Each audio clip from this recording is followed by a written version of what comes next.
Hi everybody, welcome back again. Today we are going to be reading two stories that come from Africa. Africa is one of the continents on our world map here. Here we go again. Africa is right here, this yellow one of the 7 continents. This story, the first one called The Magic Gourd, is taking place in this country of Mali, right here in Africa. So that is where we're traveling today. Our two stories are called The Magic Gourd by Baba Wague Diakite. I hope I said that right. The second story is called Koi and the Kola Nuts by Verna, Aardema, illustrated by Joe Cepeda. So, forgive me if my pronunciations are not quite correct, but I'm doing my best, and I encourage you to always try and learn new languages and new words from countries and people around the world, even if they look very different than what you are used to seeing. Okay, so let's begin with The Magic Gourd.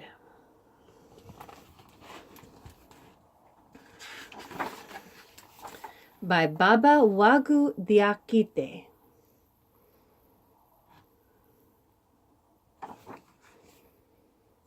For those who have little, yet live a life of utmost grace, this book is dedicated to the people of Mali.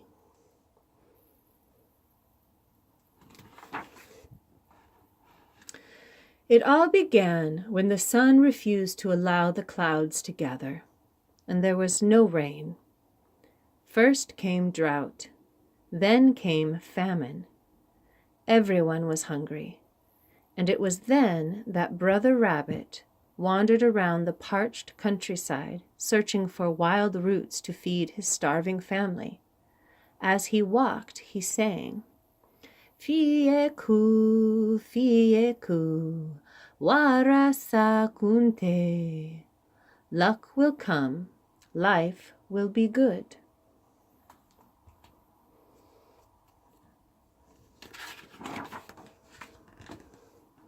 Suddenly, Rabbit was interrupted by a sweet little voice that called out, Dogozan! Dogozan! Rescue me from this thorny bush! My arms are being poked and scratched. Help me, and I will pay you well. Rabbit was busy, but he still stopped. I will help simply to avoid seeing my brother suffer, said Rabbit. Gently he lowered his hand between the thorny branches and saved the green chameleon. As Rabbit turned to leave, Chameleon called out his name once again. Dogozan, don't go yet. Would you mind getting my gourd from the bush too? A gourd? Cried Brother Rabbit. You want me to scratch myself again for a little gourd? Please, Dogozan, begged the chameleon. I will reward you well. Again, Rabbit's kind nature got the best of him, and he bent into the thorny bush and rummaged around.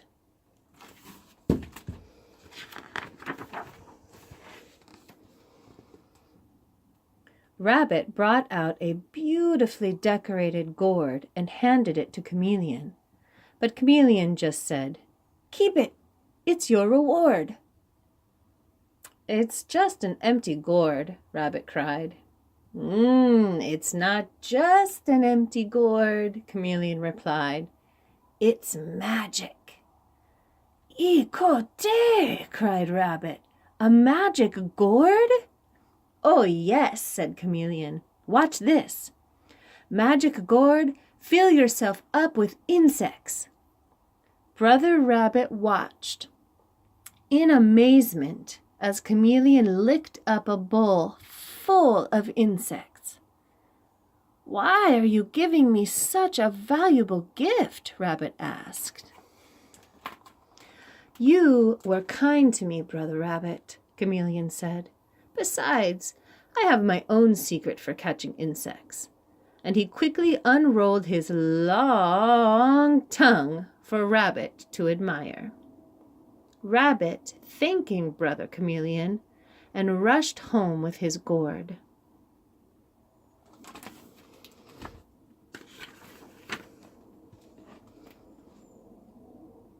As soon as he arrived home, his entire family eagerly gathered around. An empty gourd? They all gasped in disbelief. It's not just an empty gourd, said Brother Rabbit. It's a magic gourd. Watch this. Magic gourd, he said. Fill yourself up with carrots. To their astonishment, the gourd magically filled with carrots. Happily, they ate them all. Magic gourd, fill yourself up with couscous, he said. Again, they ate until they were satisfied. Magic gourd, fill yourself up with water, he said, and they drank deeply.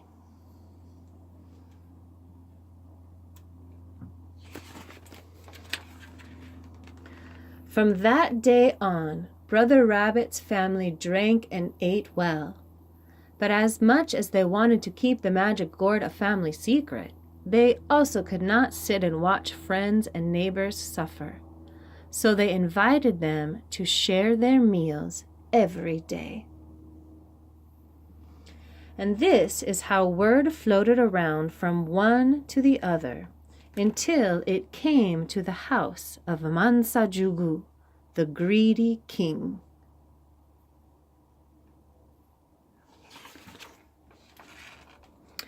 One day, the greedy king broke into Rabbit's compound and forced the little gourd away from him.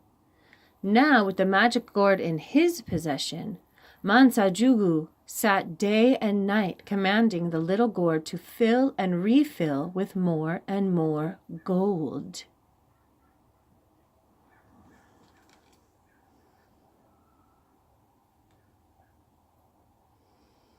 Money, money, money, money, money, money, money. That is all Mansajugu wants. Meanwhile, unable to get the magic gourd back, Rabbit returned once again to his poor life, scrounging for wild roots to feed his hungry family. Despite the hardships of the moment, he still sang. He still had the courage to sing.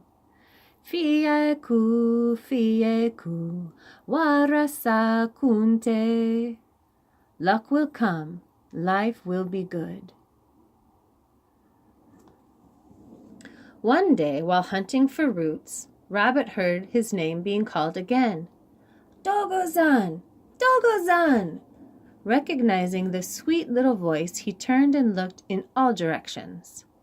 Slowly, the chameleon came into view right next to him on a sparkling green rock. Dogozan, what has happened to you? Cried Chameleon. You look skinny and pathetic. Rabbit told him all about the greedy king and his soldiers who stole the gourd.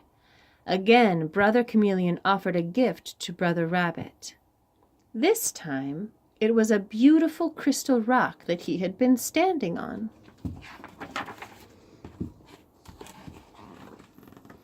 What is this, Brother Chameleon? Said Rabbit. This is a fara, a little rock. As soon as the words came out of his mouth, the rock leapt into the air and bounced off of his head. Ee-hee! Fara! Cried Rabbit. Stop! Stop! Again the rock knocked his head. Ah! Excuse me, Dogozan, said the chameleon. You must call him by his name. Faraba. With that, the rock dropped silently to the ground. Rabbit thanked Chameleon for his unusual gift and returned home.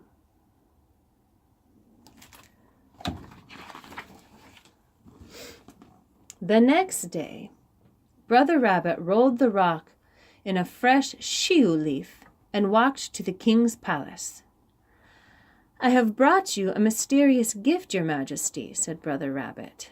"Aha, Moondon! What is it?" asked the king anxiously. Rabbit slowly unrolled the rock from the shiu leaf and showed it to Mansajugu. "Eee, Faradoran?" exclaimed the king. "A simple rock?" And with that, the little rock began ricocheting off the head of the king. "Ato! Ato! Stop this rock!" cried the king. But no one could capture it. All day and all night, the little rock played music on the heads of the king and his soldiers. The annoyance continued, and the king became troubled. Mansajugu was finally forced to call Rabbit for help.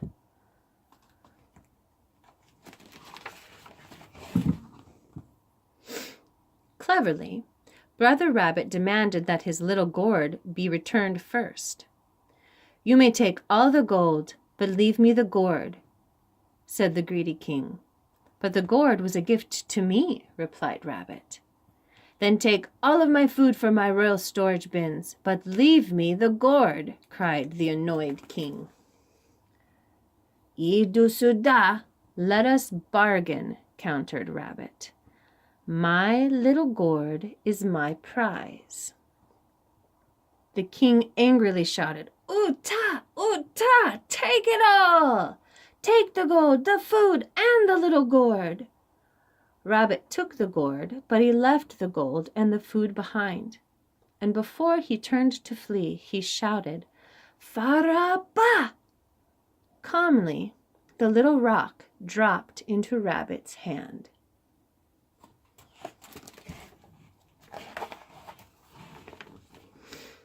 Fearing revenge from the king, Rabbit's family escaped to the country to join their faithful friend Chameleon. From Chameleon's great lessons in disguises, Brother Rabbit learned the skills of hiding in the bush. Today, Dogozan and his family are masters at going undetected. One could be hiding in your backyard right now.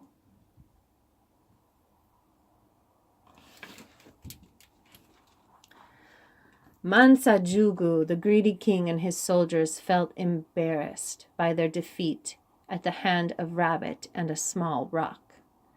The king could not believe that in his moment of weakness he had given away the wealth of his kingdom. Exhausted and hungry, the king sat down to eat before pursuing Brother Rabbit for revenge. Upon opening his storage bins, he was surprised to discover that all of his wealth and food remained. "Come, eat," he called to his soldiers and his servants. "Let us appreciate what we have been given." From this final act of kindness from Rabbit, the greedy king Mansajugu began to learn the importance of generosity and friendship.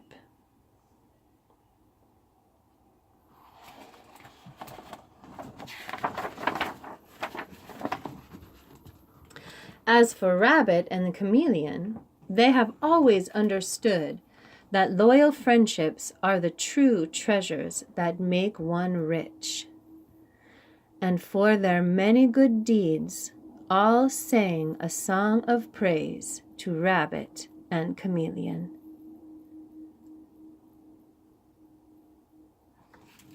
The end. Baba Wague Diakite and his daughters Penda and Amina. That's the man who wrote this book. I love that they used pottery that they've painted to help illustrate the stories of this book in traditional paints, the designs from their country in Africa. I love that story. I love that Rabbit was so kind to the king and left his wealth and his food because he knew he didn't need it. He just wanted to take care of his family. He wasn't greedy. That's a good story. Our second one is called Koi and the Kola Nuts by Verna, Aardema, illustrated by Joe Cepeda.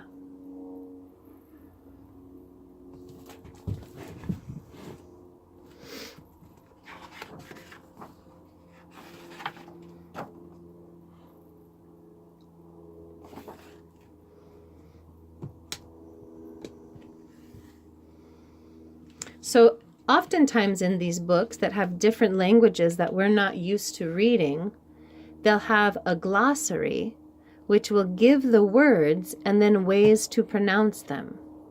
So like this, for example, Chief Fuli Koli, and it'll say here, Fuli Koli.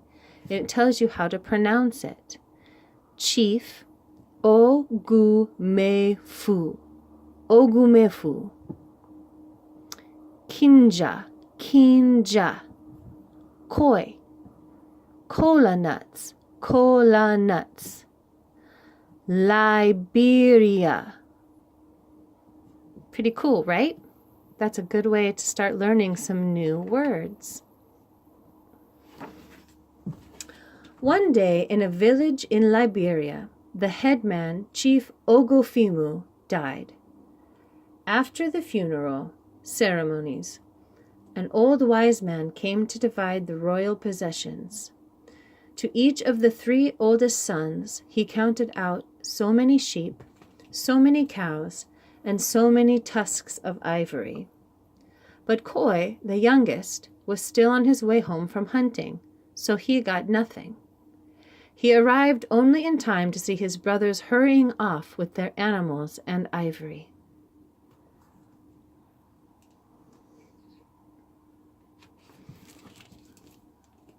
"Old man," he said, "where is my share?" The old wise man said, "You are too late. I can't undo what is done." He looked about, and when his eyes fell on a scraggly little kola tree, he gave that to Koi. "Why are you cheating me?" cried Koi. "I, too, am a son of a chief." The wise man stared at Koi for a long moment, but his mouth stood still. Then he shuffled off, his sandals scuffing, ras, ras, ras, upon the path.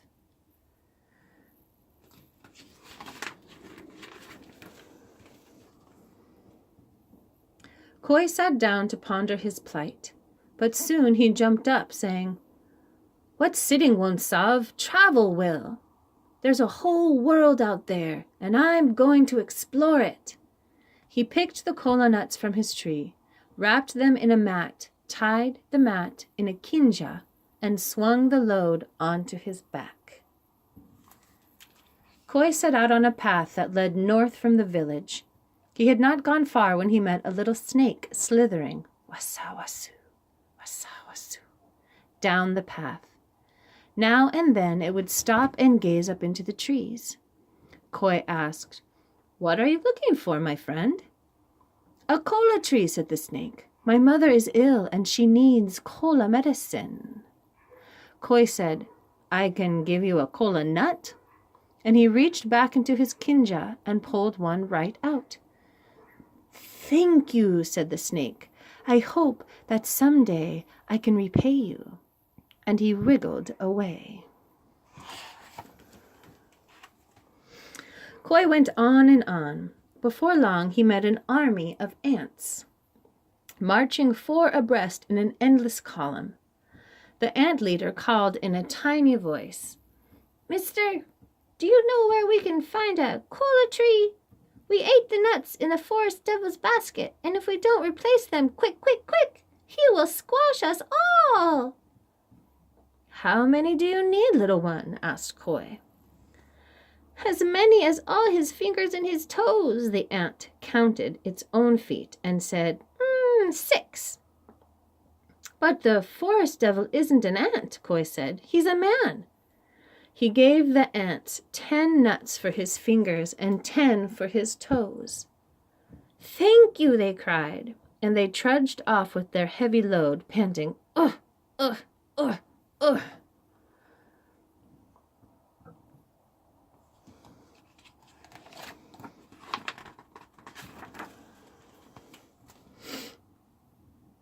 After many days, Koi came to a mountain with a path zigzagging in its steep slope.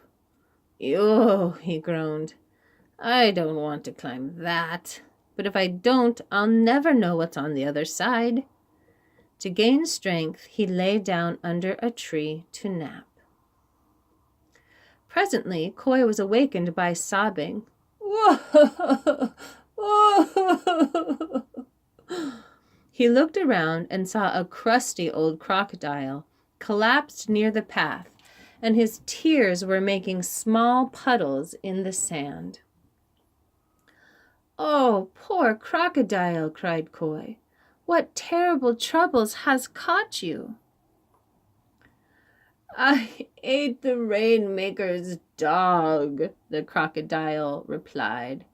"Now he's going to zap me with a lightning bolt if I don't repay him before sundown."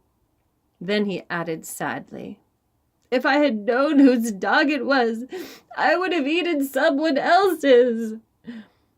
What's the rainmaker's price?" Koi asked. "A big bag of Kola nuts." "Dry your eyes, crocodile," said Koi. "Look, here are enough nuts to pay for 2 dogs. He unfolded a corner of his mat to show what was inside. "I'm giving them to you." Then he strapped the kinja onto the broad back of the crocodile. "Thank you," said the crocodile with a toothy smile. Then he trundled off, his great tail lashing. Belang, belang, belang, belang.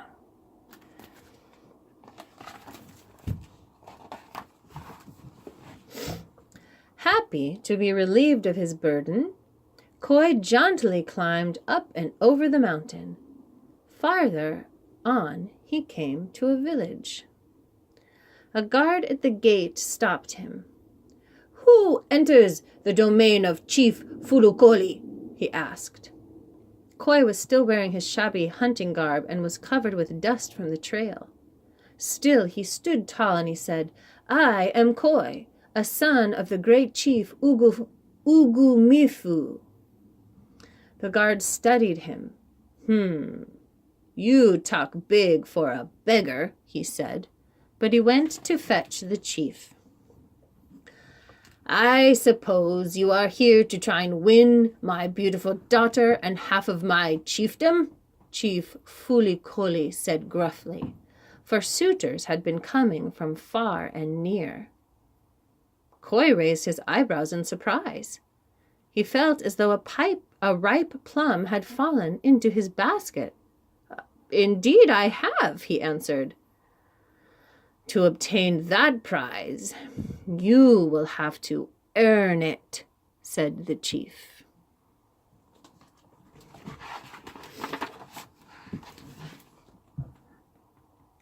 "First, you must chop down that palm tree so that it falls toward the forest."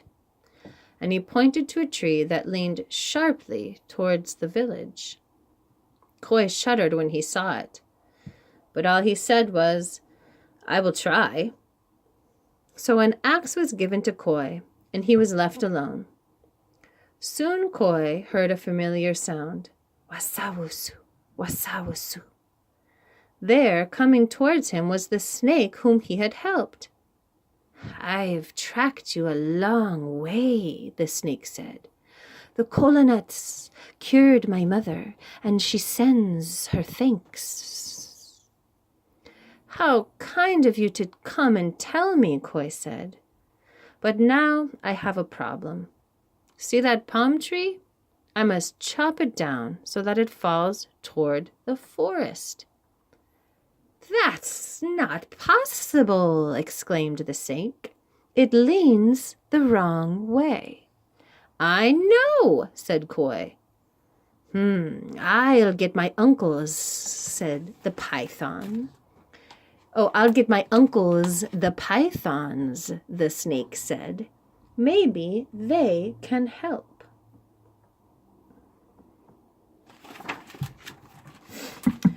At moonrise, the snake returned with 3 pythons.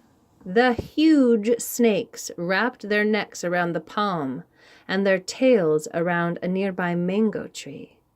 They held the palm firmly while Koi chopped, pip-pen, pip-pen, pim-pen. With the last palm fiber snapped, the pythons lifted the tree and dropped it, kaboom, towards the forest.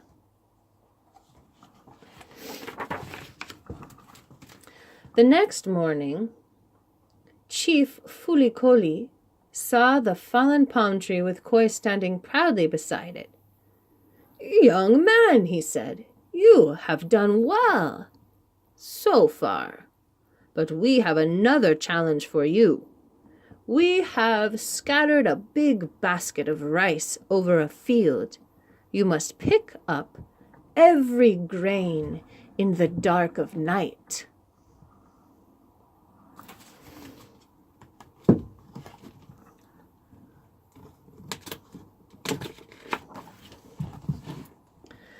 That night, Koi took a basket to the field. As he was sifting handfuls of soil, feeling for rice, an ant crawled onto his palm. "Mister," it said, "aren't you the one who gave us kola nuts when we needed them?" "Probably," said Koi. "Those kola nuts saved us from the forest devil," said the ant. "Good," said Koi. "Now maybe you can help me? I have to pick up all of this rice before morning." "My people will do it," said the ant. And soon the ground was crawling with ants, all picking up rice. Tick, tick, tick, tick, tick, tick, tick, tick. The hard little grains rained into the basket. Before long, the field was clean. In the morning, Chief Fulikoli found Koi with a full basket of rice waiting quietly beside his door. "You have succeeded again," he said. "But there is one more task, the most difficult of all. And if you fail, you will forfeit your life. I shall throw my medicine ring into the river, and you must retrieve it before another day dawns." Before Koi could answer, the chief took off his big brass ring and hurled it, kwa-cha, far out into the water.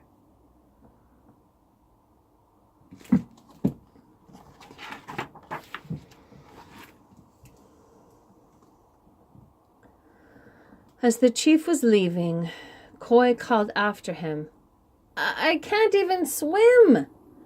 Then he sat down alone to watch the swiftly flowing river as it gurgled. Pon pon pon pon pon sa. Pon pon pon pon pon sa. Over the rocks, and it seemed to be saying, "This is the end. This is the end. This is the end." It wasn't long before night came on. The stars appeared, one by one at first, and soon the sky was spangled with them. In this dim, eerie starlight, Koi discerned the long body of a crocodile, streaking toward him.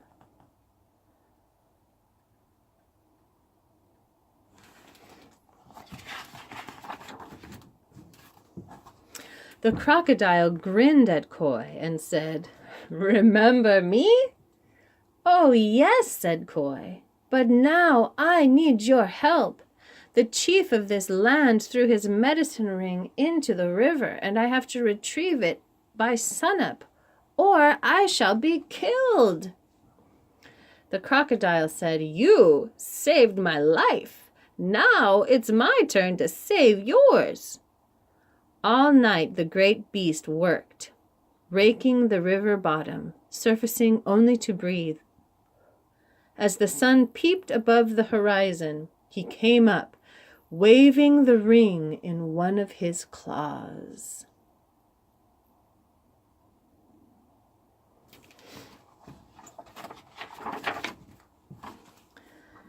That morning, Chief Fulikoli emerged from his hut to find Koi waiting for him with the medicine ring. The chief slipped the ring on his finger. "Koi, you have performed all of the tasks," he said. "You have won my daughter and half of my chiefdom. I now name you Chief Koi." Then he called, "Fula, come and meet the man you are going to marry." At once, out from her royal hut, there stepped the most beautiful girl Koi had ever seen. She ran to him with outstretched arms, for she had been watching from her doorway, and she had fallen in love with him as he risked his life to win her.